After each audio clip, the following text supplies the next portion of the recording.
नमस्कार मित्रों, आरंभिक नगर वाला टॉपिक चल रहा था। इस चैप्टर की कल हमने पहले वीडियो लेक्चर में इसकी विधिवत शुरुआत की थी। अब हम इसको आगे बढ़ाते हैं। नगरों की विशेषता क्या है? देखिए, ये फैक्ट आपको याद रखना है कि सिंधु सभ्यता या जो हड़प्पा सभ्यता, जो भी आप इसको नाम दे, सिंधु सभ्यता एक नगरीय सभ्यता थी, यानी कि अर्बन सिविलाइजेशन कहते हैं इसको।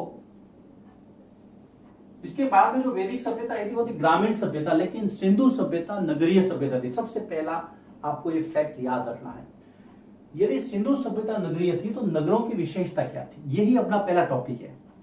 अकॉर्डिंग टू सिलेबस चलूंगा और बिंदुवार इस पर चर्चा करूंगा। देखिए, सिंधु सभ्यता के जो भी नगर थे वो दो भागों में विभक्त थे। तो सबसे पहला बिंदु हम यहां लेंगे, नगर जो थे वो दो भागों में विभक्त थे। यदि धौलावीरा की बात छोड़ दे, नगर दो भागों में विभक्त थे, यानी कि बटे हुए थे। अगर आप यहां पर लिखेंगे धौलावीरा जो है, धौलावीरा गुजरात,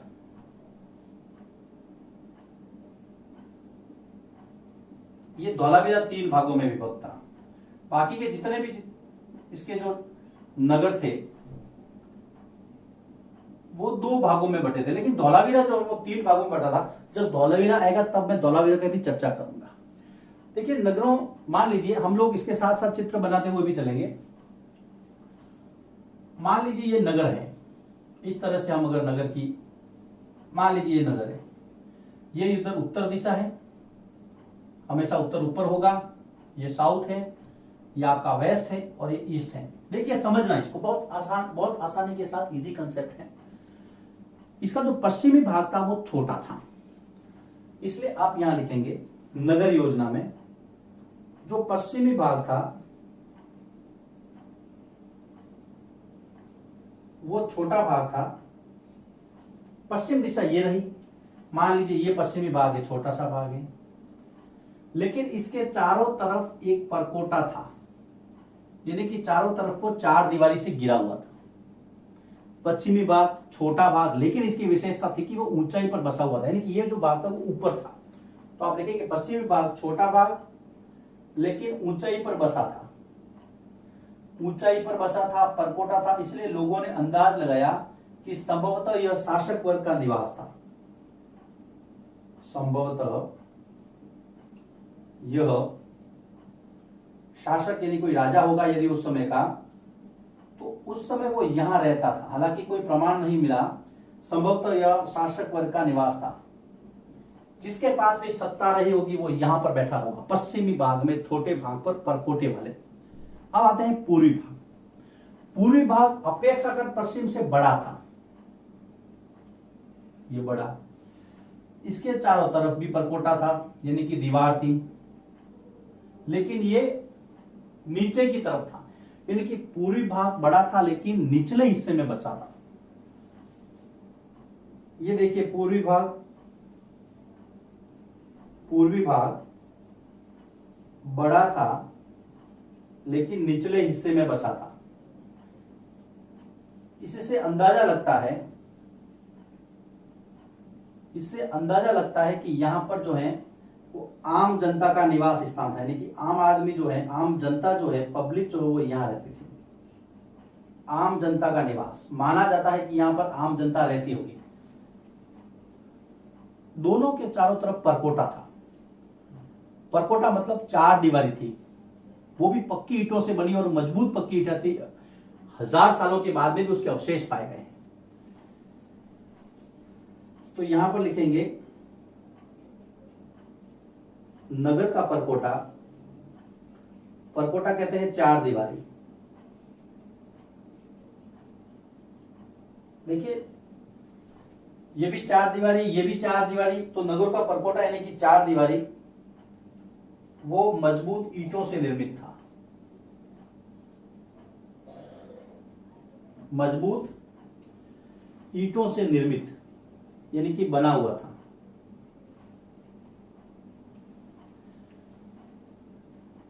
मजबूत दीवार थी ईंटों की। 6 के इस पुस्तक में नगर योजना में नगरों की जो विशेषता है उसमें फिलहाल इतना ही है इस टॉपिक में। अब हम नगरों की एक विशेषता आगे चलते हैं जिसको कहा गया है महास्नानागार, और वो मिला है मोहनजोदड़ो से। तो मेरा अगला टॉपिक है मोहनजोदड़ो, जिसकी मैंने कल चर्चा की थी, जुड़वा साम्राज्य की राजधानी। मोहनजोदड़ो में एक बहुत भव्य इमारत मिली है जिसको कहा गया है महास्नानागार। महा यानी बड़ा, स्नान यानी कि नहाना, आगार यानी स्थान, बहुत बड़ा स्थान जहां पर बहुत सारे लोग साथ में मिलकर के किसी धार्मिक उत्सव या बड़े सार्वजनिक समारोह के दौरान स्नान किया करते थे। वो मिला है मोहनजोदड़ो से, जिसकी मैंने पिछले वीडियो लेक्चर में चर्चा की थी। जी हाँ, राखालदास बनर्जी ने 1922 में जिसको खोजा था, जो हड़प्पा के साथ सिंधु सभ्यता की पिंगट महोदय के द्वारा जिसको जुड़वा राजधानी कहा गया था, वही मोहनजोदड़ो, वहां से मिला है महास्नानागार। इसकी विशेषता क्या है दोस्तों? इसकी विशेषता यह है, ये नगर दुर्ग में स्थित था। ये देखिए, ये जो है ना, ये वाला, ये नगर दुर्ग है। जो पश्चिमी भाग है वो नगर दुर्ग था और ये निचला नगर था। ये दोनों के नाम है। नगर दो भाग, पश्चिमी भाग छोटा था, ऊंचाई पे बसा था। यहां पर मैंने लिखना था नगर दुर्ग। इसको नगर दुर्ग कहा गया था। और ये जो आपका पूर्वी भाग वाला था, ये आपका निचला नगर था। इनके नाम थे ये। अब देखिए, जो महास्नानागार मिला है वो मोहनजोदड़ो के नगर दुर्ग से मिला। इसका मतलब ये है कि ये जो स्थान था, वहां पे राजा रहते थे, शासक कोई भी हो सकता था, जिसके पास सत्ता थी वो रहता था। इसका मतलब यह है कि वो लोग इसका इस्तेमाल करते थे। तो सबसे पहला यहां पर लिखिए, मोहनजोदड़ो का महास्नानागार, ये इस शहर के नगर दुर्ग वाले इलाके में ये स्थित था, यानी कि पश्चिमी हिस्से में। सबसे पहली बात तो यह है कि इसका मतलब यहां पर शक्तिशाली लोगों का अधिकार था इस महास्नानागार पर, वो ही इसका इस्तेमाल करते थे अपने समुदाय के साथ में। सबसे पहली बात। अब इसकी मांग देखिए, महास्नानागार एक बहुत बड़ी इमारत थी, यहाँ की एक बहुत बड़ी संरचना थी, बहुत बड़ा स्ट्रक्चर था यहाँ का, इसलिए इसकी माप जानना जरूरी है। तो इसकी जो माप थी, इसका जो आकार था जिसको मापा गया अवशेषों के दौरान, 11.88 मीटर ये लंबा था। 11.88 मीटर ये लंबा था महास्नानागार। 7.01 मीटर चौड़ा था। 7.01 मीटर चौड़ा। यहां पर कर लिखेंगे लंबा।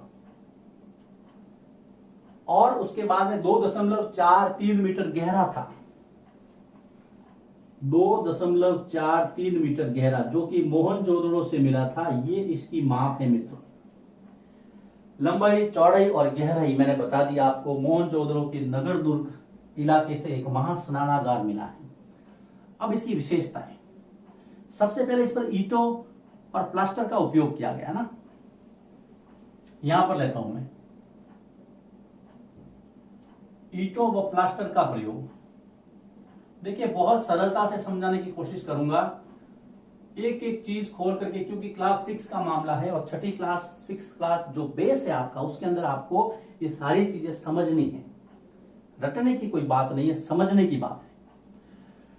ईंटों और प्लास्टर का प्रयोग था। और देखिए, महास्नानागार था, स्नान यानी कि पानी का इस्तेमाल होता था, इसलिए पानी का रिसाव रोकने के लिए प्लास्टर पर चारकोल की परत चढ़ाई गई थी।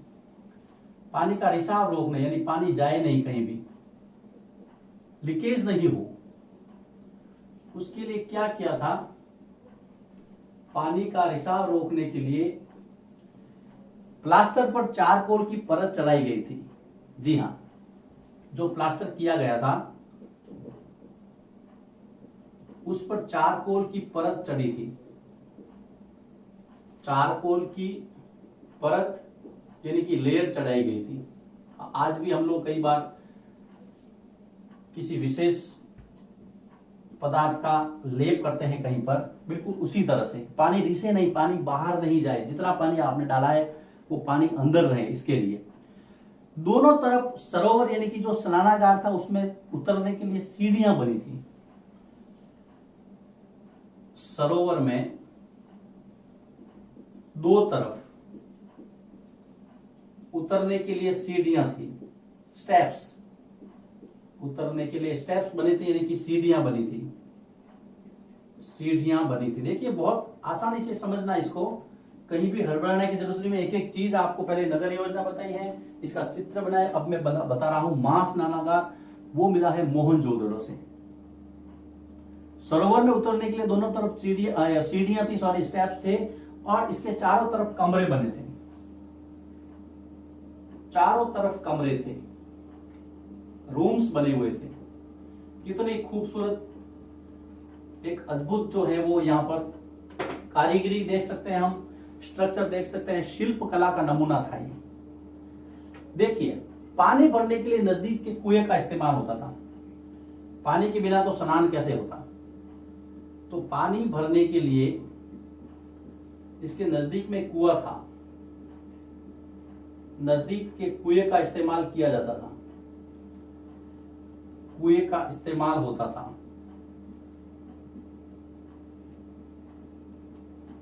ये देखिए अब पानी भी आ गया, रिसाव भी रोक दिया आपने, दोनों तरफ सीढ़ियां भी बना दी, चारों तरफ कमरे भी बना दिए। अब उपयोग के बाद के पानी का क्या होगा, तो उपयोग के बाद का पानी बिल्कुल वहां से निकल जाता था, कहीं पर भी उसको रहने के ठहरने के लिए जगह नहीं थी। तो उपयोग के बाद के पानी को खाली करके उसको साफ किया जाता था, यानी उपयोग के बाद जल निकासी यानी पानी को निकालने की व्यवस्था भी थी।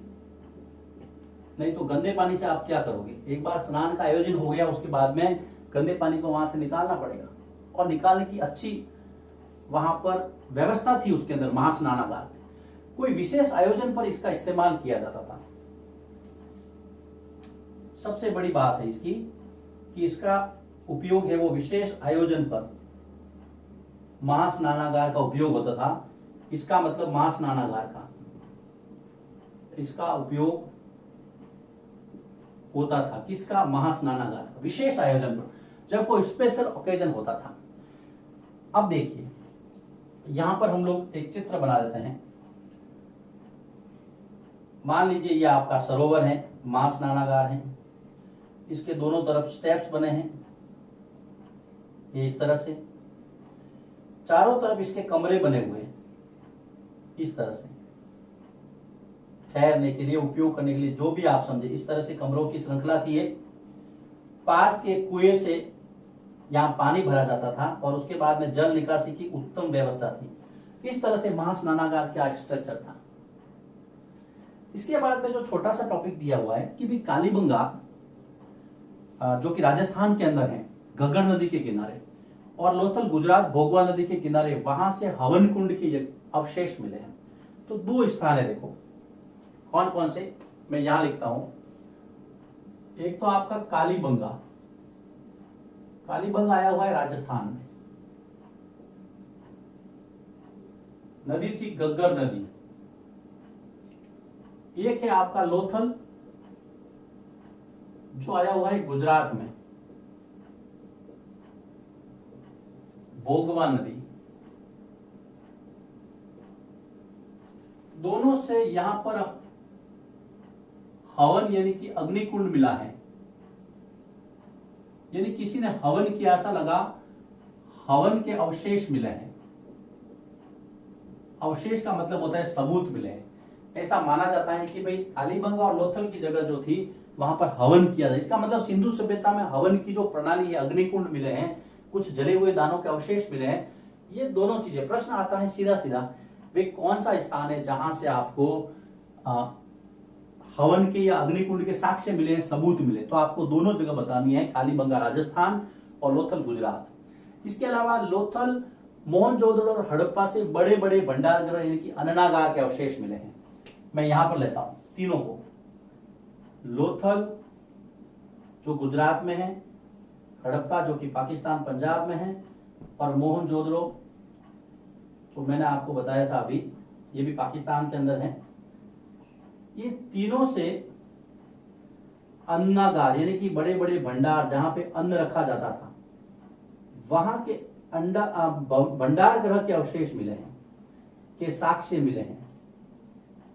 तो ये छोटी छोटी चीजें हैं दो, इसलिए मैंने आपको यहां पर, अब देखिए हम इसका क्विक रिवीजन लेते हैं। पहला टॉपिक, पहली लाइन मैंने आपको बताया कि सिंधु सभ्यता एक नगरीय सभ्यता थी, very very important, urban civilisation. मित्रों याद रखने योग्य बात है, सिंधु सभ्यता नगरीय सभ्यता थी। उसके बाद में नगर की जब योजना का वर्णन करें, सभी नगर 2 भागों में विभक्त है, लेकिन धौलावीरा 3 भागों में था।